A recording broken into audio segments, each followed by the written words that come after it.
Nah, keadaannya setelah dipesan Jokowi itu bohong. Jadi inkonsistensi, hanya diambil 81, sisanya masih di dalam. Dari total berapa? Dari total 1000. Wah, kalau dinilai banyak, mungkin ada sekitar hampir 100-an miliar. Nasib pilu dialami Direktur PT Mitra Maharta Madiun, Agus Zamroni. Harapan 1000 alat mesin pertanian Al-Sintan yang pernah dijanjikan Presiden ke-7 Republik Indonesia Joko Widodo akan terbeli, malah menjadi bumerang bagi Zamroni. Betapa tidak, dari 1000 yang pernah dipesan oleh pemerintah pusat, baru terbayar 81 unit. Masih ada 400 unit Al-Sintan yang disimpan di gudang perusahaannya di Kelurahan Lilir, Jawa Timur masih tersegel plastik serta tidak pernah digunakan sama sekali. Tak kunjung dibayarnya pesanan itu berdampak kerugian serius yang dialami Zamroni. Total kerugian yang diderita mencapai 60 miliar rupiah. Tidak hanya itu, lantaran merugi, perusahaannya pun harus membayar pajak dengan total 1 miliar 480 juta 800.963 rupiah sejak tahun 2021. Dari jumlah itu, ia hanya mampu mencicil 981 juta 721.765 rupiah. Ia tak kuat membayar sisa pajak sebesar 499 juta rupiah dan memilih menyerahkan 4 unit mesin Al-Sintan kepada kantor pajak untuk disita sebagai ganti pembayaran tunggakan pajak. Menurutnya saat ini uangnya di rekening bank tersisa 170 juta rupiah. Mirisnya, uang yang tersisa di rekening bank itu pun hanya cukup untuk membayar karyawan selama 2 bulan. Pasalnya, Zamroni bercerita untuk membuat 1000 unit mesin alat pemanen padi pesanan Presiden Jokowi. Ia berutang ke beberapa bank dengan total uang sebesar 60 miliar rupiah. Menurut Zamroni, pabriknya sudah selesai memproduksi mesin pesanan Presiden Jokowi sejak pertengahan 2017. Namun sampai sekarang pesanan itu tak kunjung habis dibeli oleh Jokowi. Ikuti terus berita menarik lainnya. Jangan lupa like dan share seluruh akun Tribun Medan. Ini adalah upaya kami untuk memenuhi kewajiban perpajakan kepada negara. Jadi kami sudah memenuhi komitmen kepada negara dalam hal berpajak, walaupun kami riset tetapi tidak diakui, sehingga menimbulkan denda. Riset tidak diakui dan kemudian saya tidak tahu ya apa yang menjadi asumsi pemeriksa sehingga berani menjatuhkan denda seperti ini.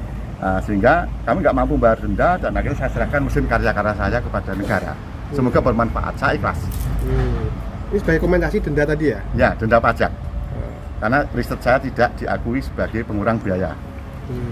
Ini barang-barang dari mana Pak sebelumnya Pak? Nah, ini barang-barang ini adalah hasil karya saya yang sudah berhak paten.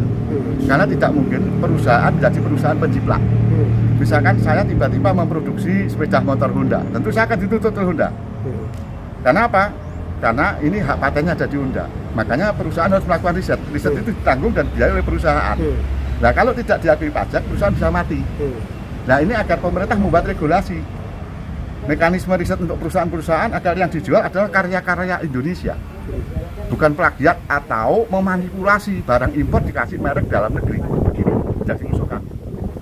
Bapak memproduksi ini dulu untuk apa ini? Ini untuk kebutuhan petani Indonesia ini sebagai mesin pemanen padi. Risetnya teman-teman wartawan mengikuti mulai tahun 2012 sudah ada itu. Pajak di kita silakan dicek, dan itu riset saya yang sudah diberikan paten negara. Kemudian Pak Jokowi tertarik simpati dan datang ke sini memesan. Mesin ini sudah disertifikasi oleh lembaga resmi negara.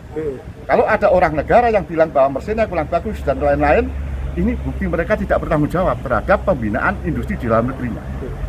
Karena apa yang sertifikasi lembaga negara ya tentu dibubarkan saja, sertifikasinya itu tidak benar berarti. Pak, setelah dipesan Jokowi, itu kelanjutannya seperti apa? Nah, keadaannya setelah dipesan Jokowi itu bohong. Jadi inkonsistensi, hanya diambil 81, sisanya masih di dalam. Dari total berapa? Dari total 1000. Dulu kan ada teman-teman wartawan yang ikut melihat menyaksikan saya bernegosiasi dengan Pak Jokowi ya, dari 200 kapasitas produksi disuruh meningkatkan menjadi 1000 unit, akhirnya deal 1000 unit itu. Ternyata hanya diambil 81, Pak.